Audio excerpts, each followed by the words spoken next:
I saw death right before my eyes. Those were the words of Italian climber Sergio Martini after his 2004 attempt to summit K2 without supplemental oxygen. He reached the death zone, over 8,000 meters above sea level. The wind was deafening, his vision blurred. The summit was just hours away, and then he stopped, turned around, and descended. There was no celebration, no viral footage. Only a man who made a rare choice on the world's deadliest mountain. He chose life. In the high-stakes world of elite alpinism, this decision is almost unheard of. But Serge's story isn't one of failure, it's one of raw, human survival. In this video, we explore that critical moment. Why did he stop? What did he see? What made a seasoned climber decide that turning back was the bravest thing he could do? Because sometimes true strength in the mountains isn't pushing through the pain, it's knowing when to say no and live to climb another day. This is the story of Sergio Martini and the day he saw death on K2. Sergio Martini was born in 1957 in Tarsento, Italy, a small town with a love for mountains and alpine culture. He wasn't a pro climber. He was a passionate mountaineer who spent decades in the Alps, scaling peaks like Mont Blanc and the Matterhorn. His greatest passion, however, lay in the high Himalaya. By 2004, Serge had already summited several 8,000-meter peaks, but always with supplemental oxygen. He was respected among Italian climbers for his tenacity and thoughtfulness. He trained methodically, read every expedition report, and was known for climbing quietly without media or ego. But K2 was different. Its reputation, a savage mountain, and its brutal winter history had drawn him in from afar. In the summer of 2004, as part of an Italian-led expedition, he decided this time he would climb K2 without bottled oxygen, sporting minimal gear but maximum resolve. Serge aimed to test his limits not in the name of speed records or sponsorship, but to understand what lay at the edge of human endurance. He described himself as curious, thoughtful, and risk-aware. To fellow climbers, he was sincere, not flashy. He wasn't chasing headlines. He wanted clarity on what the death zone truly demanded. His decision to climb oxygen-free was personal, a way to confront the rawest form of climbing. And in the summer of 2004, he set foot on the route many die trying. Little did he know that one of those routes would force him to ask, am I brave or am I foolhardy? In the summer of 2004, an Italian team assembled to attempt K2 via the Abruzzi Spur in midsummer conditions. Temperatures hovered dangerously low, storms were frequent, and winds unforgiving. Sergio Martini joined a group that included both Italian and international climbers, supported by high-altitude porters and local guides. The decision was bold. Sergio alone elected not to use supplemental oxygen above Camp 3, an unpopular choice among the team. While most climbers carried 4L/min oxygen cylinders for summit day, Sergio relied solely on acclimatization and disciplined pacing. He carried lighter gear and moved slower, often dropping back to share rope fixing duties below the bottleneck. Climatization rotations took weeks. The team erected camps 1 through 3, varying loads and threading fixed ropes. Camp 3 lay around 7,400 m and Camp 4 around 8,000 m, the threshold of the death zone. At night, Camp 4 temperatures plummeted to 35 degrees C. Oxygen saturation dropped into critical levels. As summit day approached, high winds eased, and the weather forecast offered a narrow window. On July 30, under overcast skies, the decision was made. Summit pushed from Camp 4 at midnight. Serge strapped on his crampons, removed his oxygen mask, and began climbing in silence. His climbing pace was deliberate. He paused often to let others pass. He reported tightness in his chest and tunnel vision, but pressed upward, step by slow step, above 8,100 m. He described surroundings turning ashen, his breath shallow, muscles aching. I near daybreak over 12 hours, and he reached around 8,300 m, well above Camp 4, but still below the summit.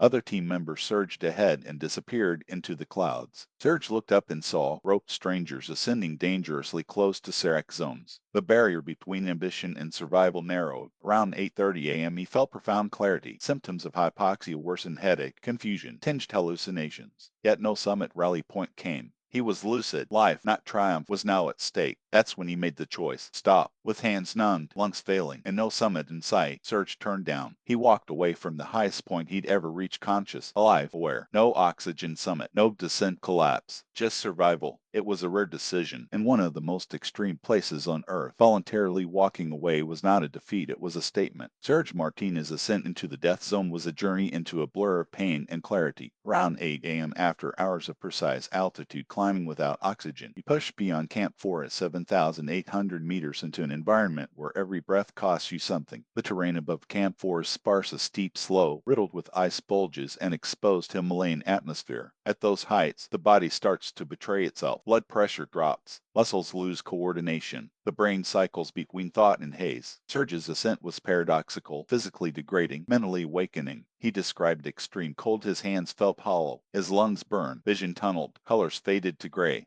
Every step felt like lifting concrete. But amid those symptoms, he had moments of deep introspection. He saw snowfields transform into silhouettes of jagged peaks. He felt the wind thin enough to whip away life in a breath. He heard his heartbeat, each thump exaggerated in the stillness. It was in that zone that he saw death. He didn't hallucinate. He recognized what lay ahead, a natural calm in a hostile place. A place many climbers don't return from, not because of storms, but because the body simply stops believing in itself. At 8,300 meters, he reached a plateau where he could see his teammates' tiny specks moving uphill, vanishing into the cloud. Their oxygen masks glowed in the half-light. Serge had been climbing 12 hours. His pace had slowed to less than 100 meters per hour, yet he was still upright, still moving, still conscious enough to choose. He turned. He descended. In most climbing narratives, turning back from higher altitudes is seen as failure. But in the death zone, turning back can be the only path to life. Sergio Martini's final ascent wasn't about flag planting. It was about walking closer to mortality and then away, with awareness. There's no summit photo, no record, just a man who refused to die on a mountain he deeply respected. By late morning, Sergio Martini stood in the merciless silence of the death zone. His body betrayed him, his mind sharpened. He was confronting a paradox. Fewer calories burnt meant a longer exposure. Staying high increased no full risk. Pushing higher risk collapse without oxygen. With each breath, Serge felt his pulse slow. His narrative shifted from reaching the summit to avoiding the spiral into unconsciousness. Around 8:30 a.m. he felt a sudden disorientation, his vision fading, thoughts clouding. In that moment, some climbers continued, but Serge didn't. He thought of his wife and daughter back home in Italy. He recalled his climbing career, every summit, every fall, every memory, and he realized he couldn't add one more outcome, death on K2. Despite having no oxygen mask and extreme fatigue, he initiated descent. He gathered his strength. He turned around. He began stepping downhill slowly, painfully, but steadily. Other climbers had shot past him hours earlier. Some never paused. They continued toward glory. Serge could hear them in the distance, the crunch of crampons, radio chatter, the drive to summit. But he had changed. He had glimpsed death not as abstract statistic, but as chilling presence. The descent was brutal. Every step felt like betrayal of body. Balance failed. The lungs screamed in protest. Yet he descended. When he stumbled into Camp 4 after nearly 14 hours climbing and without oxygen, he was greeted by teammates shocked to see him alive. His smile was weak. His reality was raw. He hadn't reached the top, but he had made one of the hardest decisions in high-altitude climbing, turn back when others pushed forward. Because in that zone, sometimes your summit is not the mountain, it's your life. Surviving without oxygen in the death zone does more than push physical limits, it rewires perception. Sergio Martini described his final climb as stepping into a deep quiet where reality fades and life becomes a series of conscious choices. He felt his thinking slow. Time stretched. Everything narrowed to each breath. He later said he experienced an emotional collapse, not because his body failed, but because his mind realized just how close he came to vanishing. The decision to descend came with painful clarity. Fear wasn't paralyzing. It was clarifying. But after he returned, the mental aftermath lingered. When he spoke in interviews, his voice trembled. I saw death and I felt it. He described flashes of memory, snow blowing like fine needles, silence that echoed, a stiffness in his limbs so profound it felt like entombment. At dinner tables, he replayed decisions over and over. Had he stayed even 10 minutes longer, would he have turned? Would the oxygen mask have failed? Would the mountain have swallowed him? He didn't suffer from PTSD, he felt survivor's reckoning. Has he ever regretted not reaching the summit? He said no, not because he's proud, but because he respects the gravity of death up there. Every expedition after 2004 reinforced his belief. Surging upward isn't always heroic. Sometimes, pulling back clinging to life is the bravest path. Serge became an advocate for mental clarity in climbing. He cautioned others, know your limits, respect your signals, and trust the voice inside that says descend when everything else screams summit. Many climbers still ask themselves, at what point do you walk away? For Serge, the answer became a compass. Your life is the summit you must protect. Sergio Martini's choice to turn back remains rare but powerful. In a culture that glorifies summits, his story highlights a different kind of courage, survival. After 2004, his climb circulated quietly among mountaineers as a living case study, not for lack of oxygen, but for moral clarity. He became a reference point in guide training, discussions on expedition leadership, and mental preparedness seminars. He showed that no summit is worth your life, and no mountain should erase your instinct for self-preservation. Serge dedicated time to mentoring younger climbers. He emphasized, know your body, trust your mind. In the death zone, the mountain doesn't teach you to conquer, it tests whether you can respect the limit.